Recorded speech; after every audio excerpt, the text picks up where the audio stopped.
Nhtlm, I'm Narc, say they love me. I am Narc, say they love me, y'all. I'm Narcs HTLM on Instagram. I'm in a group on Facebook full of great minds called Narcissist Anonymous 101, the Empath Tribe. And also, if you need coaching or if you want to speak with me directly, I'm Narc, say they love me at gmail.com. The email will be in the video description. In this video here, I had uploaded a video talking about this, but I think I'm going to take that down and put this one in the place of it, okay? This video here is special request for the ones that's new to the disorder. You make sure you watch this because I'm ready to break this stuff down. I'm your #1 source for narc snitching. All right, hopefully I can put a few, connect a few dots for you if you're confused or like I said, man, if you're just trying to find your way, this is the one for you. All right, so here we go. Y'all bear with me as I walk this through this demonic catastrophe. All right, just walk with me. All right, so check this out, y'all. Narcissism is a personality disorder, okay? It's a personality disorder. Cluster B framework, all right? So hold on, let this plane pass. I'm sitting at the park,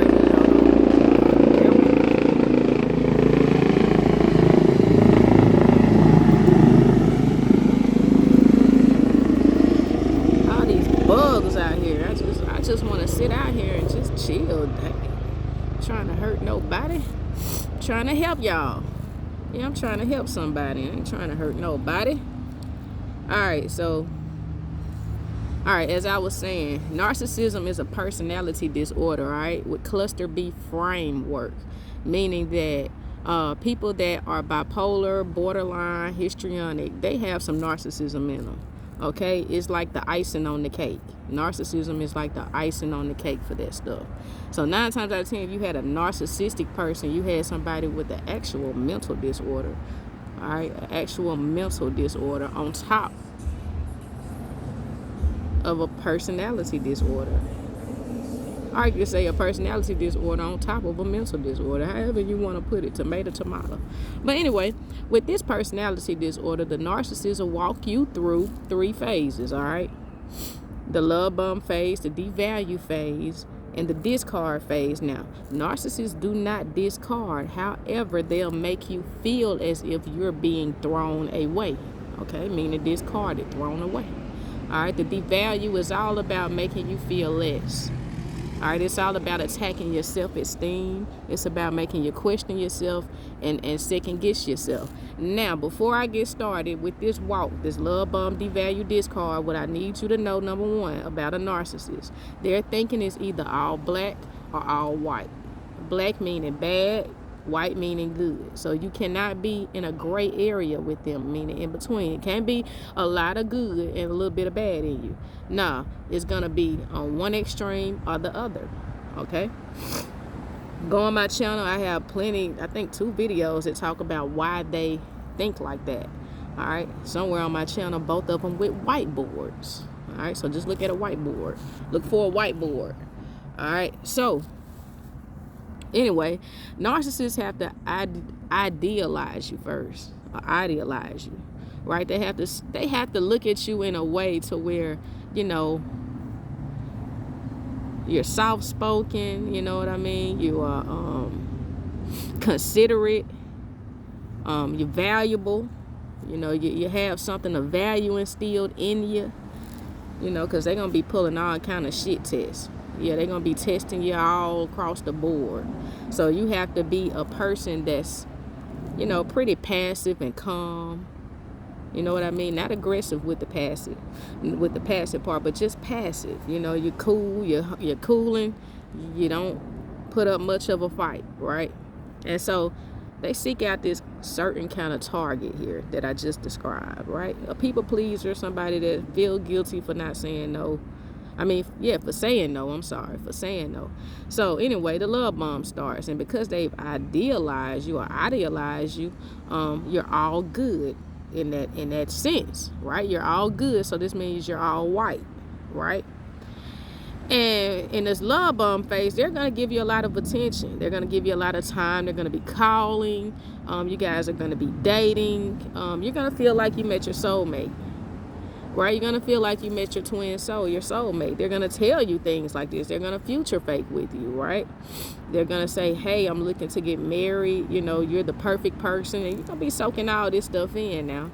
And when you soaking this stuff in, and then, you know, you're giving them their attention and you're getting the attention, that adrenaline is pumping through the body. And what's the name of that adrenaline, you might ask? Dopamine. Yeah, it's called dopamine. Yeah, they get this adrenaline pumping. Yeah, you all good. And so it's going to come a day to where their relationship is not going to be as exciting as any relationship, because, you know, people have to get real, man. Like, they have to take care of business in their relationship. Like, they can't give everything over to one person day in and out. Right? So this love bomb phase is going to end, okay? And then you're going to question, you know, as the new supplier or whoever it is that they're trying to secure, you're going to question. You're going to start asking, you know, what happened to this time? You know, what happened to the dating part of it? What happened to you texting me and calling me? What happened to all of this attention you were once giving me? Well, the narcissist has pretty much done all they can do for you, to you. You know, they done told you everything they could possibly tell you. They can blow some hot air up your ass and inflate your big head. You know, you walk around with a big, they've done everything that they can do at this point. So you standing around questioning them, they start to look at you like all bad, okay? Because narcissists need people to regulate their emotions, all right? They need people to make them happy. Okay, so while you sit there and you question them, that's not making them happy. Yeah, that's not making them happy. You're questioning, you're doubting, you know, you're putting down some law, right? Right? You're putting down some law. You're standing on something. All right, and at that point, that switch flips in their head. Now you're all bad. Okay, now you're black in their eyes. Okay, and they know that once you start to question, that one or two things is going to happen. They know that. They have studied the psychology of humans for a long time. That's why a lot of them go into psychology, believe it or not.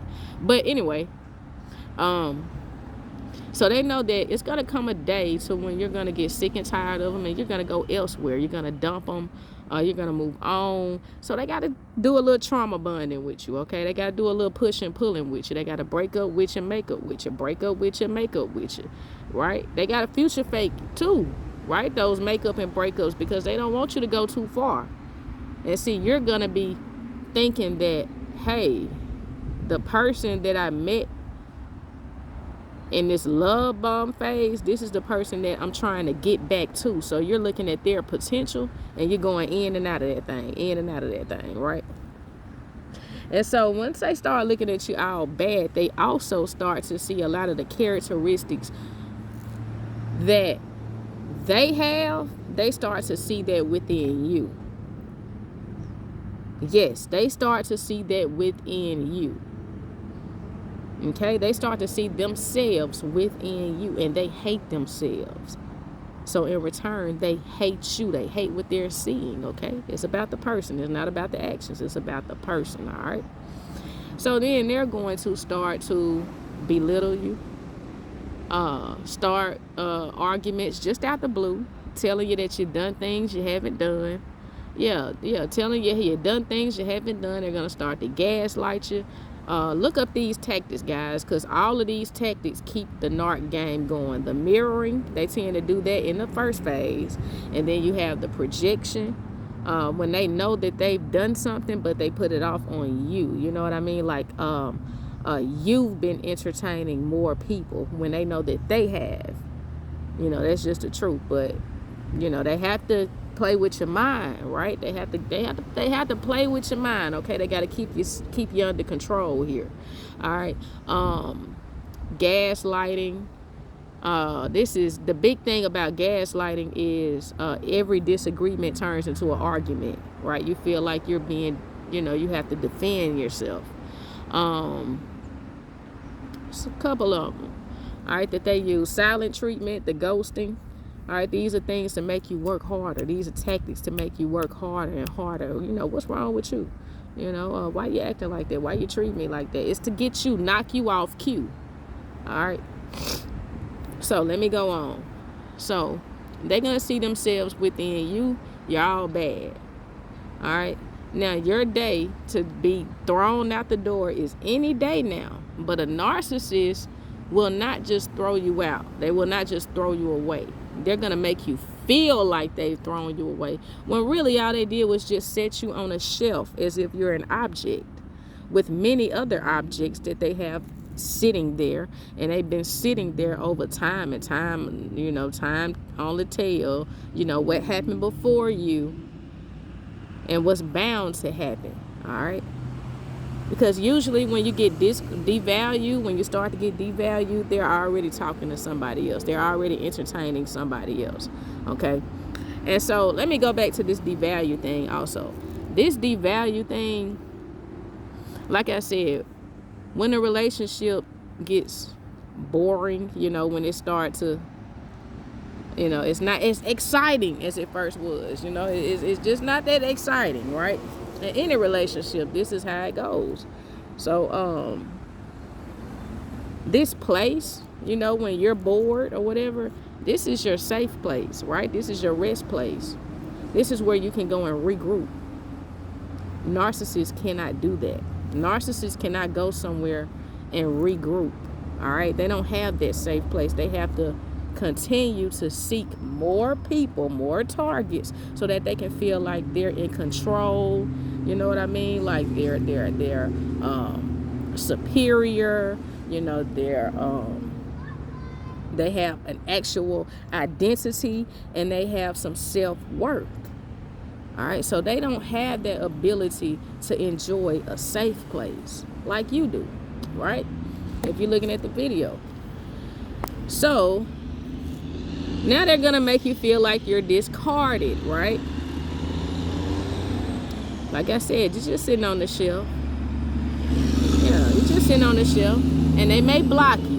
Yeah, they may block you. And why block you? Because they don't need you blowing their phone up while they're love bombing somebody else. Okay? They don't need you blowing up their phone. They don't need you doing all this texting and all this crazy shit they have to perform for a new person, okay? All right? You know how it is when somebody's hitting you with negative energy and you're trying to get something done in your day-to-day. It's just like them. It's just like that with them. They have to block you. They have to ghost you. They have to silent treat you so they can get this thing accomplished, because they got to secure somebody else, being that you're all bad now. All right. So that's the discard. They make you feel like you discarded. All right. And this is just how it goes. It's a cycle. And the only thing that the narc wants is the love bomb to keep going and going and going and going. But in reality, that will not work with anybody. People have it, they have their own problems. They have their jobs that they go to. They have their own life. They can't sit there and make somebody else happy day in and day out. So it never works with anybody. Okay? Never works with anybody. And a lot of times people run through their finances. People have them have investments with these narcissists because they're looking to make something happen. They looking at the potential of this narcissist. They still stuck on the character from the love bomb that the narcissist showed them. All right, and narcissists do this thing called mirror too. Yeah, they do something called mirroring too.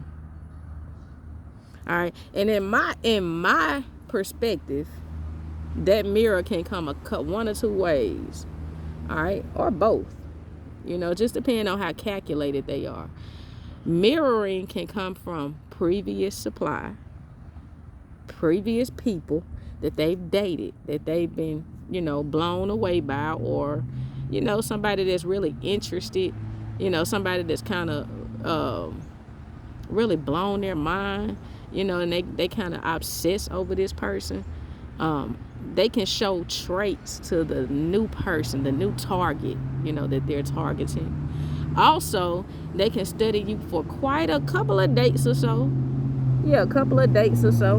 And you thinking, you know, this is a great person. So you're telling everything about yourself. You're telling everything. And then they take all that stuff that you're saying. And then they go present that stuff to somebody else. Yeah. So while you're down and you feel like you're discarded, guess who's out with a new character that you help make up, you help customize? The narcissist. The narcissist. Every target is not the same, right? But the spirit, that good, kind spirit, those targets, now that shit is the same. Just like narcissists all share that same demonic spirit, a lot of empaths, all empaths share some of those same general traits. All right. So while you down and out, and while you wondering where they are, what they're doing, and you texting them, and you laying in the bed alone by yourself, and you wondering where they are, they outperforming for somebody else. Yeah, they're out there performing for somebody else, and 9 times out of 10, they're mimicking you. That's why it's good to limit no contact. I mean, not limit, no. This is good to go no contact, because they're still, if you allow them to keep talking to you, they'll still be running around here mimicking you day by day, using you to help them secure new supply. All right. Now, as let me let this plane pass. Yeah, as crazy and as it may sound, guys, that's the game. Okay, that's the game. And when I say shelf you, imagine a bookshelf. And on the top of that shelf, you have that one book that you just love to read. You can read it 1,000,000 times. That's grade A supply. Right? You can read that 1,000,000 times. But it's going to become a day. It's going to come a day. Because they love that newness in people. Right? They love that newness. They have to keep that love bomb going. That cycle going. Love bomb, love bomb. That's how they really want to live their lives. Just love bomb, love bomb, love bomb, love bomb. Right? Like little children. And, so, you know, that book is going to get old on that top shelf. And now I'm going to go to the second shelf. And this is your secondary supply. Yeah, these are the ones that you are going to consider moving into the primary. Yeah. Let the plane pass.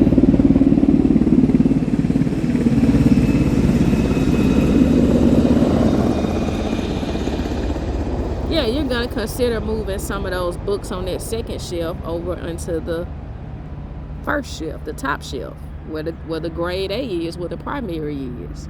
And these are the ones that the narcissists go, I mean, they really go after. They put their best foot forward going after the secondary supply. And a lot of times the secondary supply is, man, they can't wait to be promoted to the primary source. Okay, the primary source is really just the punching bag. Yeah, the one that takes all the abuse and all that kind of stuff. Yeah, but the secondary, they can't wait. Oh, they can't wait. All right, everything after that is miscellaneous or tertiary, bottom of the barrel. You know, just in case the primary or none of the secondaries work out, I'll always have something to fall back on, something miscellaneous. All right, and they just get there and move people around. Yeah, based off of their needs, okay? If they need somebody to make them happy, they get in there, they look at what they got, what they have, what you got going on, and they have to, they have to keep everybody in that harem, man. They got a Hoover. Hoover is one of the tactics that they use to keep everybody secure. Yeah, they Hoover, email, text messages, phone call, go over to your best friend's house, go over to one of your good friends' houses, whoever it is close to you. Yeah, that's what they do, because they know that person gonna come back and tell them. Now look at flying monkeys. Flying monkeys are people that help the narc fulfill the agenda without even knowing it. Yeah, they do the work for the narcissist. Yeah, they do the narcissist leg work without even knowing it. A lot of times they don't know it.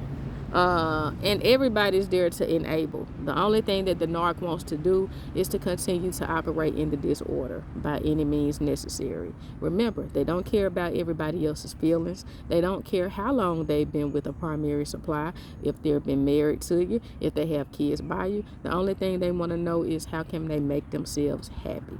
All right, they don't care if you go flat broke trying to make them happy. All right, once your money is gone, they're gone. All right, hope that makes sense to you. I'm Narc Say They Love Me, y'all. I'm Narc Say They Love Me. Narc Say They Love Me. I leave you with peace, love, light, and you have all the power in the world. All right, peace. Take care. Love you. Bye.